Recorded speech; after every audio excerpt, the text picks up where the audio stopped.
மக்களே நம்ம ஜெயிச்சிட்டோம் மாறா அப்படின்னு நாம் தமிழர் தம்பிகள்லாம் கொண்டாட்டத்தில் ஈடுபட்டு இருக்காங்க. என்ன அப்படின்னா தமிழ்நாட்டினுடைய முதலமைச்சர் கரூர் கூட்ட நெரிசல்ல சிக்கி உயிரிழந்த அந்த 31 பேருக்கு 31 குடும்பங்களுக்கு அரசு வேலை வழங்கி அரசாணை வெளியிட்டிருந்தாரு. அந்த அரசாணை ரத்து பண்ணணும் அப்படின்னு நாம் தமிழர் கட்சி ஒரு வழக்கு ஒண்ணு தொடுத்திருந்துச்சு. அந்த வழக்கை விசாரிச்ச நீதிபதி இவங்களுக்கு அரசு வேலை கொடுக்க கூடாது அப்படின்னு அந்த அரசாணையை ரத்து செய்ய சொல்லி உத்தரவிட்டிருக்காங்க. இதை மிகப்பெரிய கொண்டாட்டமாக முதல் வெற்றி அப்படின்ட்டு நாம் தமிழர் கட்சி சார்ந்தவங்க எல்லாம் கொண்டாடி தீர்த்துக்கிட்டு இருக்காங்க. நாம் தமிழர் கட்சி எதற்காக இந்த வழக்கு தொடுத்துச்சு, இதுக்கு பின்னாடி யாரெல்லாம் இருக்காங்க, இதுல உண்மைத்தன்மை என்ன அப்படிங்கிறது தான் இந்த வீடியோல நம்ம தெளிவா பார்க்க போறோம். வாங்க வீடியோக்குள்ள போவோம். மக்களே, நாம் தமிழர் கட்சி எதற்காக தொடங்கப்பட்டுச்சு அப்படின்னா, தகப்பன் என்பவன் பெத்தவனாக இருக்கணும், தலைவர் என்பவன் இரத்தவனாக இருக்கணும் அப்படின்ட்டு ஒரு மிகப்பெரிய ஒரு முழக்கத்தை முன்வைத்து தொடங்கப்பட்டதுதான் நாம் தமிழர் கட்சி. ஆனா இன்னைக்கு அந்த நாம் தமிழர் கட்சி அதே கொள்கையில அதே கோட்பாட்டுல இருக்கா அப்படின்னா இல்ல. அதே தடம் மாறி திசை மாறி ரொம்ப நாள் ஆச்சு. அந்த கட்சி தொடங்கப்பட்டதுக்கான நோக்கம் காரணங்கள்லாம் தகர்க்கப்பட்டு இன்னைக்கு அந்த கட்சி பயணிக்கக்கூடிய பாதை வேறு பாதையாக மாறி நிக்குது. அதுதான் முழுக்க முழுக்க நம்மளால பார்த்துக்கிட்டு இருக்கோம். எதை எதிர்த்து இந்த கட்சி தொடங்கப்பட்டுச்சோ இன்னைக்கு அதுக்கு ஆதரவாகவே எண்ணிக்கிட்டு இருக்கு. ஏன் அப்படின்னா திராவிடத்தை எதிர்த்து தமிழ்நாட்டை தமிழன் தான் ஆகணும், திராவிடத்தை எதிர்த்து தமிழ் தேசியம் அப்படின்னு தான் இது தொடங்கப்பட்டுச்சு. அதை பத்தி தான் முழுக்க முழுக்க சீமான் அவர்கள் பேசப்பட்டாரு. ஆரம்பத்தில் சீமான் அவர்கள் பிஜேபிக்கு வேலை செஞ்சிருக்காப்புல, ஏன்னா அதிமுக வேலை செஞ்சிருக்காப்புல, இப்படி பல்வேறு கட்சிகளுக்கு ஆதரவாக வேலை செஞ்சிருக்காப்புல. ஒரு கட்சியை எதிர்க்கிறதும் ஒரு கட்சியை ஆதரிக்கிறதும் அண்ணன் சீமானுக்கு ஒண்ணு புதுசு கிடையாது.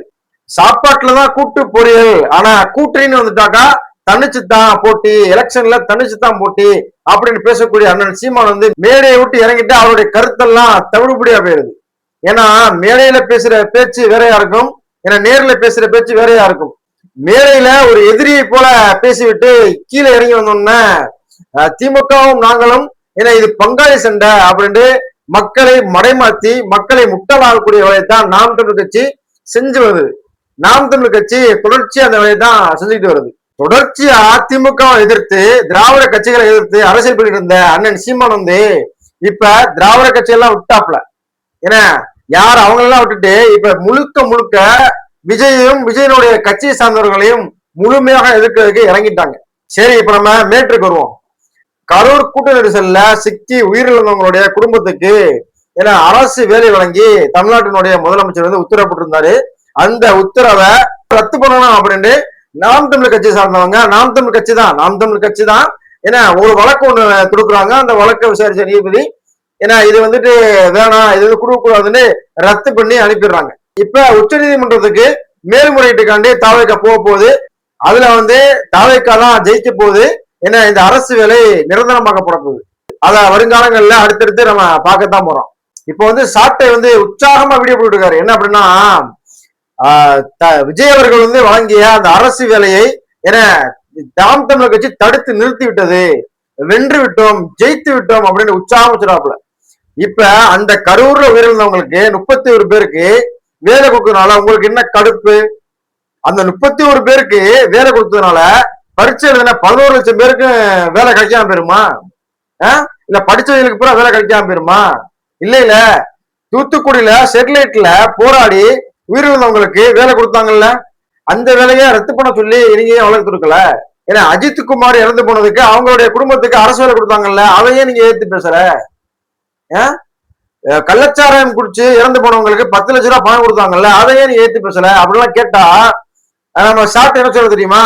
அது அரசனுடைய பிழை. ஏன்னா ஸ்டெர்லைட்ல போராடவங்க இறந்து போயிட்டாங்க அப்படின்னா அரசு காவல்துறை சுற்றுச்சு, அதனால இறந்து போயிட்டாங்க, போராடி இறந்து போயிட்டாங்க, சுட்டது அரசனுடைய பிழை. ஏன்னா அதனால நாங்க அதை கொடுத்து வேலை கொடுத்தது நியாயம். அஜித் குமார அடிச்சு கொண்டுட்டாங்க, ஏன்னா அவர் இறந்து போயிட்டாரு அப்படின்னா அவங்களுக்கு அரசு வேலை கொடுத்தது நியாயம். ஏன்னா கள்ளச்சாராயம் குடிச்சு இறந்து போனாங்க அப்படின்னா அது அவங்களுடைய குடும்பங்களாம் தத்தளிச்சு நிற்குது, அவங்க கொடுத்தது நியாயம் அப்படின்னு பேசக்கூடிய இதே சாட்டை இல்ல நமக்கு என்ன கேட்கிறோம் அப்படின்னா, நீங்க என்ன சொல்றீங்க? இதெல்லாம் அரசினுடைய பிழை, அதனால அரசு வேலை கொடுத்தாங்க, அதெல்லாம் ஏத்துக்கிற முடியும், அதுக்கு எதிர்த்து வழக்கு தொடுக்க முடியாது, அதை ரத்து பண்ண சொல்ல முடியாது அப்படின்னு சொல்லக்கூடிய நீங்க இப்ப நம்ம என்ன கேட்கிறோம் அப்படின்னா, இந்த வந்த மக்களுக்கு பாதுகாப்பு கொடுக்க வேண்டியது யாருடைய கடமை, யாருடைய பொறுப்பு? தாவேக அரசினுடைய பொறுப்பா இல்ல அன்று ஆட்சியில் இருந்த திமுக அரசினுடைய பொறுப்பா? இந்த இடத்துல இவ்வளவு கூட்டம் வந்து கூட முடியாது, இந்த இடத்துல கூடுனாக்கா மிகப்பெரிய சேதம் ஏற்படும், உயிர் சேதம் ஏற்படும் அப்படின்னு தெரிஞ்சும் அந்த இடத்த சூஸ் பண்ணி கொடுத்தது யாரு? விஜய் அவர்கள் வாரதுக்கு முன்னாடியே இந்த இடத்துல இவ்வளவு கூட்டம் இருக்கு, இவ்வளவு நெரிசல் இருக்கு அப்படின்னு மக்களை கட்டுப்படுத்த முடியல அப்படின்ட்டு அந்த நிகழ்ச்சியை ரத்து பண்ணாம காவல்துறையை அவங்கள அந்த கூட்டத்துக்குள்ள விஜய் அவர்களை கூட்டிட்டு வந்து விட்டுட்டு போனதாக விஜய் அவர்களே வாக்குமூலம் கொடுத்து ஒரு மேடையில சொல்லியிருக்காரு. என்ன ஆனா அந்த மக்களுக்கு பாதுகாப்பு வேண்டிய முழு பொறுப்பு அரசாங்கத்தினுடைய பொறுப்பு. தமிழ்நாட்டுல எது நடந்தாலுமே அவர் அரசு தான் பொறுப்பு இருக்கணும். அன்று ஆட்சியில அதிகாரத்துல காவல்துறையை தன்னுடைய கட்டுப்பாட்டுல வச்சிருந்த திமுக அரசினுடைய பிழை அது ஒரு அரசு பிழை. அந்த அரசு பிழைய மூடி மறைச்சு முழுக்க முழுக்க விஜய் அவர்கள் மேல அந்த பழியை தூக்கி போட்டு எல்லாத்துக்கும் காரணம் விஜய் தான் அப்படின்னு முழு பொறுப்பையும் அவர் தலையில சுமத்தி நீங்க நடிச்ச நாடகம் எல்லாம் அன்னைக்கு மக்களுக்கு நல்லாவே தெரியும். காவல்துறைக்கு பாதுகாப்பு கொடுக்கல, காவல்துறையை அதை கண்காணிக்கல, அரசியல் ஒழுங்கா வந்து கவனிக்கல அப்படின்னு ஏன் கேட்கல? முழுக்க முழுக்க விஜய் ஓடிப்பிட்டாரு அப்படின்னு சொல்லக்கூடிய சாட்டை இதே நாம் தமிழர் கட்சியினர். விஜய் ஓடுறாருன்னா அவர் அன்னைக்கு வந்து ஒரு அரசியல் கட்சி தலைவர், அவர் என்ன பண்ண முடியும்? காவல்துறை கையில் வச்சிருந்தாரா? அரசாங்கத்தை கையில் வச்சிருந்தாரா? என்ன பண்ண முடியும்? அன்னைக்கு அதே இடத்துல மறுபடியும் விஜய் நின்று இருந்தா இன்னும் 10 பேர் சேர்த்து போயிருப்பான். இந்த மாதிரியான சம்பவங்களை தவிர்க்கணும். மக்கள் அவன் வீட்டுக்கு போகணும். இது மிகப்பெரிய ஒரு பிரச்சனையை ஆக்குறதுக்காண்டி இது மிகப்பெரிய ஒரு பிரச்சனையை ஆக்கணும் அப்படின்னு திட்டமிட்டு சதி பண்றாங்களோ அப்படின்னு ஒரு எண்ணத்துல ஒரு யோசனையில தான் அவர் அங்கிருந்து கிளம்பி போயிட்டாரு. ஆனா கிளம்பி போனவரை ஓடிட்டாருன்னு நீங்க உங்களுடைய ஆபீஸ்ல உட்காந்துக்கிட்டு பேசுன நீங்க ஏன் வந்து திமுக அரசை பத்தி ஒரு வார்த்தை கூட பேசல? இது முழுக்க முழுக்க கரூரில் நடந்தது அரசு பிழை. அரசு பாதுகாப்பு கொடுக்க மறுத்துருச்சு. அத வந்து அரசு வந்து முழுக்க முழுக்க கவனம் செலுத்தல. ஏன் அப்படின்னா விஜய் வராரு. அது மட்டும் இல்லாம செந்தில் பாலாஜியினுடைய கோட்டை என்ன நடந்தா என்ன, எது நடந்தாலும் வேடிக்கை பார்ப்போம் அப்படிங்கிற மனநிலைக்கு முழுக்க முழுக்க வந்துட்டாங்க அந்த அரசும் அந்த காவல்துறையும். அன்றைக்கு அவங்க ஒழுங்கா பாதுகாப்பு கொடுத்தாங்கன்னா இந்த சம்பவம் நடந்திருக்காது. அரசு செய்த பிழையினால உயிரிழந்து தவிக்கக்கூடிய அந்த குடும்பங்களுக்கு அரசு வேலை கொடுத்தாரு. அந்த அரசு வேலை கொடுத்தது அவரா யோசிச்சு கொடுக்கல. திராவிட முன்னேற்ற கழகம், அதிமுக, திமுக ஆட்சி காலங்கள்ல இது மாதிரியான அரசு பணிகள் கொடுத்திருக்காங்க. அதை தொடர்ந்துதான் அரசு பிழை அப்படின்ட்டு அரசு பணி கொடுத்திருக்காங்க. ஆனா அதுக்கு என்ன சொம்பு தெரியுமா? படிச்சவன்லாம் வேலை இல்லாம இருக்கான், பரீட்சை எழுதுறவன்லாம் வேலை இல்லாம இருக்கான். பரீட்சை எழுதுற எல்லாருக்குமே வேலை கிடைச்சதா? ஏன் கிட்டத்தட்ட 11 லட்சத்துக்கு மேல பரீட்சை எழுதிருக்காங்க. பரீட்சை எழுதுன எல்லாருக்குமே வேலை கிடைச்சிருதா? இந்த 31 பேருக்கு வேலை கொடுத்ததுனால தமிழ்நாட்டுல யாருக்கும் வேலை கொடுக்க முடியலையா? கொஞ்சமாச்சும் மனச்சாட்சியோட பேசணும். வாய் அப்படின்னா வாடகைக்கு ஒரு அளவுதான் விடணும்.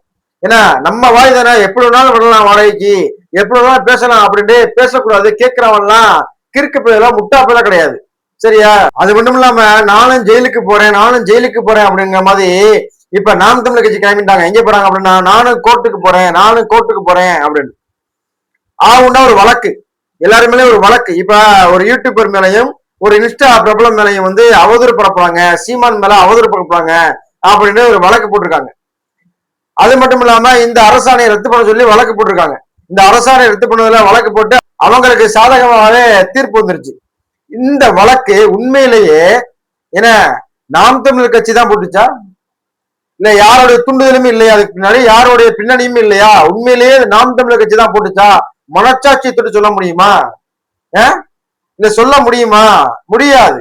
ஏன்னா இந்த நாம் தமிழர் கட்சிக்கு பின்னாடி மிகப்பெரிய ஒரு டீமே இயங்கிட்டு இருக்கு. சீமான் மேல அவதூறு பரப்புறாங்க அப்படின்னு பேசக்கூடிய நீங்க ஏன் சீமான் வந்து திராவிட முன்னேற்ற கழகத்துக்கு நெருக்கமா இருக்காரு, ஏன் ஆதரவா இருக்காரு? கடந்த காலங்கள்ல அவர் பேசின பேச்செல்லாம் வலைதளங்கள்ல யூடியூப்ல கொட்டி கிடக்கு. அதை பார்த்த மக்கள் இப்ப இன்னைக்கு இதை பார்க்கும் போது கேள்வி கேட்கத்தான் செய்வான். முழுக்க முழுக்க திராவிட முன்னேற்ற கழகத்துக்கு திமுகவுக்கு சொம்படிக்கிற வேலையைத்தான் நாம் தமிழர் கட்சியும் சாட்டை நாம் தமிழர் கட்சி அதை அவங்களை சார்ந்த எல்லாருமே வந்து செஞ்சுக்கிட்டு இருக்காங்க. இந்த வழக்கு யாரை திருப்திப்படுத்துவதற்காக போடப்பட்டது? இந்த வழக்கு நீங்க போட்டதுக்கான காரணம் என்ன? இதை நீங்க போட்டதுக்கான காரணம் திராவிட முன்னேற்ற கழகத்தை திருப்தி படுத்துவதற்காண்டி. ஏன்னா அவங்களோட உங்களுக்கு கூட்டு இல்லையா, அதாவது சாப்பாட்டுலதான் கூட்டு பொரியல், ஏன்னா கட்சியில கிடையாது அப்படின்ட்டு சொல்ற நீங்க இப்ப கட்சியை விட்டுட்டு பின்னாடி கூட்டு பொரியல் ஏன்னா வடை பாயசம் சாப்பிட்டு இருக்கீங்களா? அதாவது நீங்க வந்துகிட்டு இருக்கிற பூரா முட்டாப்பேல் ஆக்கணும், இல்ல எல்லாத்தையும் கிறுக்கன் ஆக்கணும், மக்கள் எல்லாம் முட்டாப்பேலையா அப்படின்னு நினைச்சுக்கிட்டு. ஆனா மக்கள் எல்லாம் முட்டல கிடையாது. ஏன்னா நாங்க கேட்கிறவங்க எல்லாம் கிறுக்கு பேர் கிடையாது. இதை திராவிட முன்னேற்ற கழகம் தொடுக்கக்கூடிய வழக்கு, தொடுக்க வேண்டிய வழக்கு. ஆனா இதை டைரக்டா அவங்க இன்வால்வ் ஆனா இது நல்லா இருக்காது. ஆனா இதே நாம் தமிழர் கட்சி நுழைச்சுட்டோம்னா இன்னும் கொஞ்சம் இன்ட்ரெஸ்டிங்கா இருக்கும் அப்படின்ட்டு நுழைச்சுட்டாதான் மக்கள்லாம் இன்னைக்கு பேசிக்கிட்டு இருக்காங்க. ஏன்னா முழுக்க முழுக்க ஏன்னா சீமானவர்கள் மக்களை ஏமாத்தணும், மக்களை எல்லாம் மடையர்களாக்கணும் அப்படிங்கிற வேலையத்தான் முழுக்க முழுக்க ஆரம்பத்திலிருந்தே அவங்க பேசக்கூடிய பேச்சு எல்லாமே பச்சவதித்தனமான பேச்சு. ஏன்னா முன்னாடி ஒண்ணு பேசுறது, பின்னாடி ஒண்ணு பேசுறது, மேடையில் ஒண்ணு பேசுறது, இறங்கி பத்திரிகையாளர்கள் ஒண்ணு பேசுறது, இதேதான் புரண்டு புரண்டு புரண்டு புரண்டு பேசி பேசிதான் இன்னைக்கு 8% இன்னைக்கு 4%மாக துண்டப்படு உட்கார்ந்துருக்கு. அது மட்டும் இல்லாம இந்த தனுஷ் வர போறாரு, அண்ணாமலை வந்துட்டாரு. ஏன்னா அந்த 4% இன்னைக்கு தொடர்ச்சி நக்கிட்டு போற நிலைமையில தான் இன்னைக்கு இருக்கு. ஏன்னா உங்களை நம்பி வந்த அந்த மக்களுக்கு நீங்க என்ன பண்ண போறீங்க? அதாவது சீமானவர்களுடைய நோக்கம் என்ன அப்படின்னா தமிழ்நாடுல தமிழன் தான் ஆளணும், திராவிடத்தை தொடர்ச்சி எறியணும் அப்படின்னு நினைச்சாரு. இன்னைக்கு திராவிட கட்சிகள் எல்லாம் ஆட்சியில் இல்ல, விஜய் அவர்கள் ஆட்சிக்கு வந்துட்டாரு. ஏன்னா அவருடைய கட்சி, அவருடைய கொள்கை ஏன்னா எல்லாமே சீமானவர்களுக்கு நெருக்கமானதுதான். அதுல ஒண்ணு மட்டும்தான் என்ன அப்படின்னா தமிழ் தேசியமும் திராவிடமும் 2 கண்கள் அப்படின்றாரு. ஆனா ஒரு கண்ணுல தமிழ் தேசியம் இருக்கு, அந்த ஒரு வார்த்தை தான் சீமானவர்களுக்கு இடிக்குது. ஏன்னா இன்னைக்கு தமிழன் தான் தமிழ்நாட்டை ஆளான அப்படின்றாரு, ஒரு தமிழன் தான் தமிழ்நாட்டை ஆண்டுகிட்டு இருக்காங்க. ஆனா இப்ப திராவிட கட்சிகள் எல்லாம் எப்படி எதிர்த்தாங்களோ அதை விட டபுள் மடங்காக ஏன்னா இன்னைக்கு இந்த கட்சி எதிர்க்கிறாங்க.